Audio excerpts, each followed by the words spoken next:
It's really quiet out there. Let's see what we can do about that.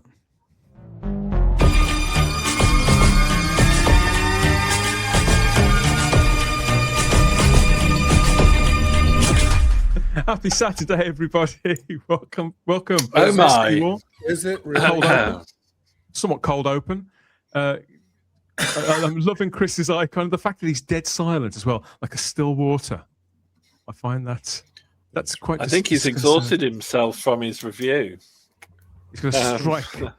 Hi, You know, everyone. I never watch any reviews of anything, even my mates, until I've spoken about it myself. So I don't know what Chris has said. But You'll his enjoy it. choice of icon suggests dissatisfaction. Should we say so? I can't wait. No, that's actually what he was. That's actually what he was most pleased with. Yeah. Hi, You everyone. Hello, Hi, mate. Chris. It's good to hear your So, voice. Have you been? so disclaimer. I will not be using the actual names for any of these characters because I couldn't be bothered naming them. So I'm going to be using the nicknames that I gave them in my video. Fantastic. So my avatar, her name is Plumpy. What was that? Sorry, say that. Say that again. Plumpy. We have Plumpy. We have Portly Dan. We have Yes. She-Hulk's Degenerate Kid. We have Yes. Brittany, the Shame of Kronos. Okay. We have the Hefty Graham. We have all sorts of names. We have Girl Boss Genesis. We have What the Hell Picardo. I need Cliff Notes to do a live stream. This sounds like a list of either the Care Bears, remember that back in the day, or a list of attendees for some sort of furry convention. Yes. Tucked No, away no, in even the. furry convention wouldn't make you feel this filthy. I have to say, Plumpy Dan was my favourite on your review, Chris. Oh no! It's Portly Dan. Portly Dan, yes. Yes, Plumpy is the Jem'Hadar. So I was getting my Plumpy and Portleys mixed up. Plumpy, Portly. It sounds like a selection of. Brittany, the Shame of Kronos. Brittany, I love Brittany. That made me howl too. This is gonna be fun. Look, we're waiting on the rabbi from another planet. Everybody, he'll be joining us imminently. We have people rolled I have up on news. YouTube. I have Fandom Podcast Network news, Dan. Awesome. So, because as everybody knows, Type 40 and the Spacebook are proud members of the Fandom Podcast Network. So last night on the inaugural Union Federation Sci-Fi TV Super Draft, and we're going to be doing a lot more of them. Guess who won? Guess who there's won? winners. There's winners, is there? I didn't know how these drafts work. I'm the same as Somebody you. I'm a else? sporting What did they ignoramus. Oh, we've got the rabbi. We have a rabbi. So the rabbi's just missed your good news. What's the good Good news? mate. Congratulations. Oh, no, I He's just won a said, comp. Rabbi. Hi, Rabbi. I just said last night on the inaugural Fandom Podcast Network on the Union Federation show, we did our first sci-fi TV series like Super Draft, where we had like all different rounds and everything. Right. Guess who won? But you're not a TV show. You're Retro Dog. Well, no, my picks won. Oh, your picks won. My picks What were your won. picks? Well, we pick like our favorite desert island shows, and we all get What one were they? choice, and we do a snake round where we all get, and then at the very end, snake we were round. having so much fun, we did an extra round, and then at the end, everybody goes around and picks whose other person's one You're not we gonna would tell want, us, are you? we would want to pick, and He wants you to everybody listen to the picked mine. show. So my choices were, I tried to subvert expectations, Dan, so I did not pick the show. Big drum roll. I did not pick that show. Okay. So my shows, my favorite desert island shows was Star Trek Deep Space Nine, Yes. Quantum Leap, Ooh. love Buck Quantum Rogers, Leap. Buck Rogers in the 25th Century, Which version? the Gil Gerard There's only one. 80. No, Buster Crab was the first one. Oh, That was no, a TV show. the Princess Ardala, the Princess He was a Ardala. singer, wasn't he? Buster As Guy I there. said, Rabbi, if I'm going to be stuck on a desert island, I want like Princess Ardala and Aaron Gray and everybody with me. Me too. Uh, Your my inner monologue. Greatest American Hero and Fringe. Wow. Oh wow. Okay. Very nice. I like it. Something for everyone. When you Not snake cheap. round, the only snake round I've ever done was a round of snake bite, David. Well, no, basically what that Yeah, means yeah, I Dan, love is you Snake go Bite and Black. Many. once the order is chosen, you go 1, 2, 3, 4, 5. Then the second round is 5, 4, 3, 2, 1. Then the third round is 1, 2, 3, 4, 5. Then it basically kind of, goes backwards and forwards there. In terms this of sounds like the a order. serious business. It was a serious business. Yeah. If we were doing sci-fi movies, I would have picked this one. So you gathered We used together, to- you all huddled round and took your and you brought your choices and then sort of slugged it out, defending your various categories. Well, It was last man standing, mano a Well, mano. no, we each make one pick, and if somebody picks one, then it's off the board. You can't pick it again. So Gotcha. everybody's constantly like marking it off on our own list, like, oh, they took it, so I have to go to something else. Yeah. So it was quite fun. We used to drink Snake Bite and Black by the 4-pint jug load at university. Many happy times. Many happy days. Yeah. Trouble is, if you have too much Snake Bite and Black, you do wake up naked in an unfurnished apartment in Morocco. The best bit was these things because happen. it was because it was the mid-90s. The fashion was done. Do you remember the stonewashed jeans, a shirt open with a white T-shirt, and the Always. centre partings? The best bit about Essential. it was that if you were on the prowl, so to speak, and you saw a lady that you liked, and you'd had copious amounts of Snake Bite and Black, she didn't actually know if you'd been sick down your top or just spilt your pint. So it did have its advantages. Cover a multitude of sins, Rabbi, back in Yeah. Indeed. So I like to work it. Have you been this week, Rabbi? You okay, mate? Praise the good. Well, I'm a bit groggy because my grandkids were with us for Sabbath, and we did the nighttime feedings. Well, actually, my wife did. Oh. But like you don't like sleep more than cheered an her hour on. or so in a row. So I'm a little bit dazed and confused. Other than that, Oh. Did you get fed at night time? Just wait until we're finished with you. unfortunately not. No. But at least I didn't have to watch much more Starfleet Academy. That nothing could be as bad as that. This is going to be Spoiler. so much fun. We're live streaming on Rumble and YouTube already. So this is our cold open where we sort of catch up with one another for a little while. I've got nothing anywhere near as exciting as Gary's news to share, or anything as sort of nourishing and cozy. Oh wait, there is Rabbi something talking about exciting. feeding twin babies in the middle of the night, which I remember very well. But yeah, I've had not a bad week at all, really, all things considered. It hasn't pissed it down all week. I'm up on the deal. Yeah, that's good. I'm reading My wife- obituaries because it's less depressing than the current state of Star Trek. My wife's had a bad week. Oh, I'm Oh, sorry. she's had a shocker of the week. Not sorry to hear In our car park where we live, because there's just a row of houses and there's a communal car park. Unfortunately, one of our neighbours decided that they like the sound of metal on her. My wife's just not got a new Audi, so that went down. Yesterday, we're on our way to some Italian franchise restaurant, and the local council decided that that they saw a great big huge hole in the road that was 94 centimeters across, 12.5 centimeters deep, and they just marked it and didn't even bother to try and fill it in. So she's got low profile tires, hasn't she, on her Audi with lovely alloy wheels, as Audi tend to do. So with there, it's pitch black because the streetlights are shockingly bad, and we hear this boom. Both her Netflix. Yeah, I was just yeah, literally, it was like Netflix. It was. I thought, shit, what am I going to watch? And literally, it blew her front passenger and rear passenger's tires, and it's cracked both of the alloys. Oh, no. So the That is local not a council, good week. That sucks. No, and she's had to also take care of me in certain situations as well. So that's Say no more, mate. You know, Say no more. So that's It's a family show, David. 'cause I've had a No. stressy week as well. So bless her heart. Well, She's to not lighten it, happy.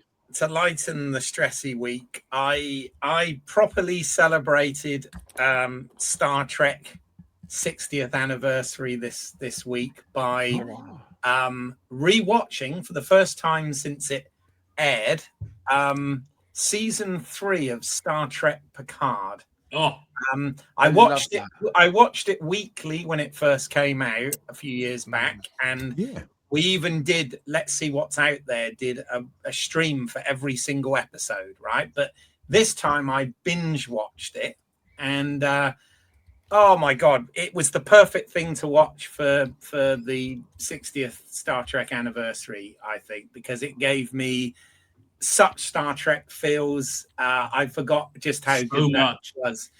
Do you find yes, if you don't Star- watch something, Keith, for a couple of years, you do forget the little details of it? Because I haven't Oh. seen it since it was on, so I've been Yeah, meaning to. 100%. I mean, obviously, I don't watch stuff. When I was younger, I used to watch stuff over and over, whereas Yeah, me nowadays, too.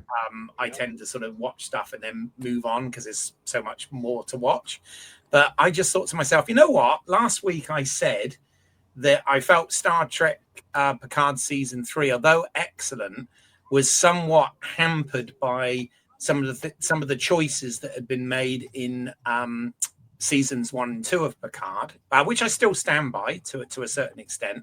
However, when I was watching it, I thought, wow, this is like watching Star Trek 6, The Undiscovered Country, where Yes. you've got the Good crew point. together after 20 years. You've got the crew all together to do one final mission to, save humanity or whatever, And what was great about it is what I felt like was, yes, of course, it had a huge amount of fan service in it, obviously, but rather than it just being sort of member berries and key jangling and all of that, everything that was in it served the story and served the characters. exactly. And I thought to myself, my God, Terry Matalas, you did an absolutely amazing job, because effectively you've got like a 9-hour movie here across the 10 episodes.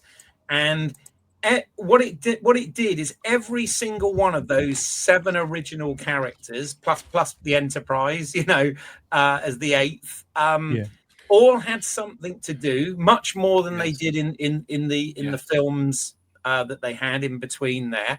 But the other thing that was great is other characters, like Jack Crusher, like 7 of 9, like Raffi, they all had stuff to do as well. And I just sort of thought to myself, this for me really, it was what I needed to watch for Star Trek 60th. It absolutely was a pleasure to binge watch, and I loved every minute of it. I was quite emotional, and I just So you're up on the deal already. I just 2 think weeks into the year. yeah, I just think what a that was what I and I have to say, Dan, thank you. Well, to all of you guys actually, because I said last week, and I was pretty adamant that I probably wasn't going to come back this week because I wasn't planning to watch what we're going to talk about in a bit, and that was not my plan, and I wasn't going to participate really with this. But then, because we talked about our stories, our individual stories with Star Trek throughout our lives and all of this sort of thing, that was exactly what made me watch Picard season 3 again. And that's why I said to you, you know what, if there's still a space, I'll come on, because I just, you guys, you just made me want to do something to celebrate Star Trek. And I hadn't, as I said, I hadn't revisited that at all. And I just, it was perfect. I had such a good time. I had such a high watching that. So I just wanted to share that. Happy to help, mate, as always. I've even got my tea Earl Grey hot mug. Oh, I've got To be of service. a card mug with a Janeway black coffee in it. So Keith, I'll tell you what I think one of the most underappreciated characters in Star Trek, Picard season 3 was, and one of my favourites was Captain Shaw. Oh, he was I brilliant. thought it was Oh, brilliant. everybody loved him. I mean, Yeah, when he we was did brilliant. that 3 years ago now, David, we covered that every week Yeah. on season 2 of Warp Drive. And Yeah, that as we was were 3 doing years it, ago. if you remember, Terry Metalis was, nobody knew who were the best one in the world. Hi, Terry, if you're out there. Terry Metalis turned up in the live chat a couple of times. That And we was were awesome. talking to him, and he was going to come on, and he stayed with us for quite a time. And he was giving us some insight into the making of it. This was like the early weeks of it. Yeah. He didn't let out any spoilers, obviously, but, he was really interactive and very generous with his time. And he wasn't going to come on. And then he got sort of snapped up to work on the Marvel Studios thing on Vision Quest. Exactly. And so I haven't heard from him for about a year. I mean, But what was if you're out what there, was, Terry? was- Hello, mate. what was really apparent with Terry Metalis is not only is he, a talented writer and director, but you could also absolutely tell and feel that he was a genuine fan of Star Trek. Oh yeah, and that was that X factor thing that you can't It put was your done with- finger on, but it absolutely poured out of that show. I think. Well, the whole it was point, Keith, oozing with love. Yeah. the whole point of last week's show, of our sort of pilot comeback show for Warp Drive, was to sort of to put that out there, that sort of wave of energy, remind people, hopefully, remind ourselves and remind people out there why they love Star Trek at its core.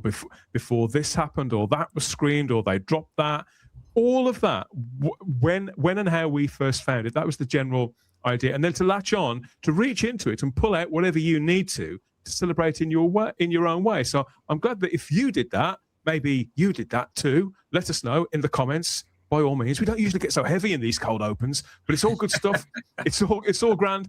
And we've got, before we get stuck into the rest of it, we do like to start with a cautionary tale of sorts, courtesy of Chris, because he's got an eye for this sort of material. I thought I knew my public service information movies, but not on this sort of level. And you have delivered once again, Chris, haven't you? Before we get out there into the final frontier, this is something I think we could all do with taking on board. So what have you chosen for us this time?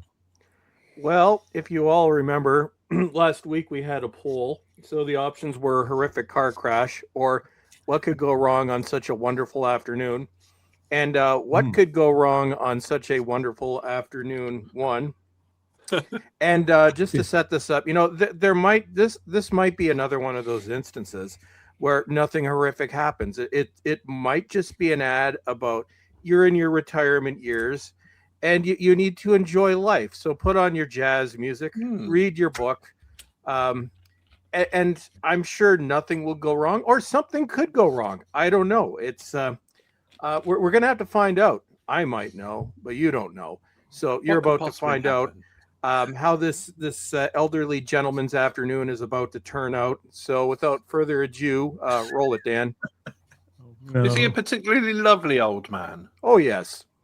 Oh, good. Oh, yes, he is. What a lovely old man. Lots of... Oh, Little blue pills. Oh, no, they're not. No. yeah. Take one with water. All right, okay. Oh.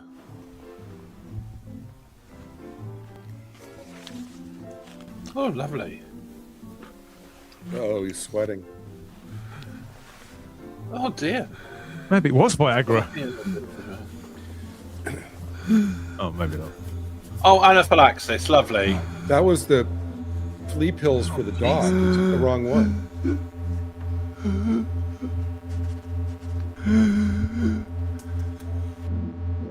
This was all of us watching Starfleet Academy.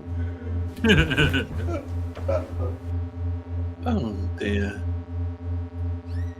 Oh, that was not a good This is afternoon. for him. horrible. This is Well, terrible. Rest in peace, Grandpa. Approximately 450 million prescriptions are dispensed each year by community pharmacies in Canada. As many as 7 million could result in medication errors, some causing cheerful. serious harm to patients. What As the? pharmacists, it's our responsibility and highest priority to ensure patient safety. medication errors can be prevented. Smart pharmacies use CFR. So yes, Well, it was powerful. Canada has a Canada Yes, has Chris. a problem under the current climate of not employing competent people in pharmacies for reasons which we probably all know. So never take anything for granted, and your wonderful afternoon can turn into sudden death very quickly. So this is a eulogy for Grandpa. We feel very bad for him. This was not he thought he was just going to read his book and listen to his jazz records and have his sandwich, but no, because I guess they gave him cyanide. Grandpa has shuffled off this mortal coil. I am. Yes, I've So been, basically, the message of this ad is: if you go to Canada, you're going to die. well, that's pretty much it. That's pretty much a given. We are a very complicated country. So On the next- plus side, his family is going to be raking it in when they sue the pharmacy. Backside. no, our manufacturers. courts here are pretty corrupt, so who knows? But for next week, I'm going to set this up. We're going to Right. meet Amanda. So who is Amanda? You're all going to find out, and it's going to be wonderful. Oh no! Does she need I a gather man she- to hug and kiss? I can't spoilers. I can't say anything. It's a big secret. Oh yes, and I should say welcome to the new subscribers as well. I threw a few of them Dan's way. Oh, thank you yes, for that, so Chris. If you like listening to me yell in videos, I have now added the link to this live stream and this YouTube channel in my videos. So so welcome to everybody who just came. I'm sure we've got some new people. We've certainly got them in the mood. So I've been terrifying people since about mid 2024 with Canadian PSAs. And if you think this is bad, no, I think the worst one was when I ruined everyone's Christmas. That's probably the worst thing I presented yet. And some are just You could gross. have heard a and some pin are drop. about pepperoni. Oh yeah, that was delightful. I like but it. yeah, I like so- it when we show people these films, Chris, who've only ever come on the show once or twice and didn't know that we did it, and you can see the look on the colour drain from their faces. Sarah Graham in particular was very funny. Are there many deaths related to cocked up prescriptions in Canada? Then, Chris, is it a big thing? Yes. Oh, It's a shit. very big thing. Wow. You are taking your life in your hands. So it's even you'll have the prescriptions which they don't make in the pharmacy, but they have to actually open the right pill bottle, which involves reading English. We have many pharmacists that can't even speak English, so let alone read English. So you're just kind of so. A hint to Canadians: if you get a pill from the pharmacy, just Google what that pill is supposed to look like, and then there's just the crapshoot where it's like Russian roulette. If they have to like make the med and mix it up, yeah, you're screwed. You're best just to like if you got the heart disease, you know what? Yeah, you'll get a heart attack eventually, but you know these pills will cause what happened to our grandpa friend. So so that's for this week. So yes, Thanks, Chris. I think. I mean, if you make it through, Keith, if we make it through Sniper's Alley, which is what they call, that's a term that people give to your 50s, isn't it? Into your 60s, right? When you may feel you need to take, your doctor prescribes you something on the regular. You think, okay, I've made it through Sniper's Alley, I'll be fine now. Now you've got the added risk of they prescribe you something which could finish you off. Potentially. Well, it's I is kind of like like the- that Sniper's Alley, and every single one of us are in Sniper's Alley. Sniper's Alley, I did research on this because I'm very depressing and just like knowing how terrible things are. Sniper's Alley, so for those of you who don't know, we go through a period of rapid aging at age 44. So age 44 and to age 60, you have no idea. It's like literally a throw of the dice, and it happens suddenly without warning. So Gen X is right now in Sniper's Alley. So any one of these weeks, one of us probably, with the way my luck goes, knock on wood, it'll be me. One of us will not be here because Sniper's Alley. See, but although we could be like William Shatner, 94 and passing for like 60. Yeah, he sort of flipped the bird, didn't he, all the way as he was passing all the way down Sniper's Alley. He laughed it off. He's laughing like a drunk. It's because he doesn't believe in a no-win scenario. That's right.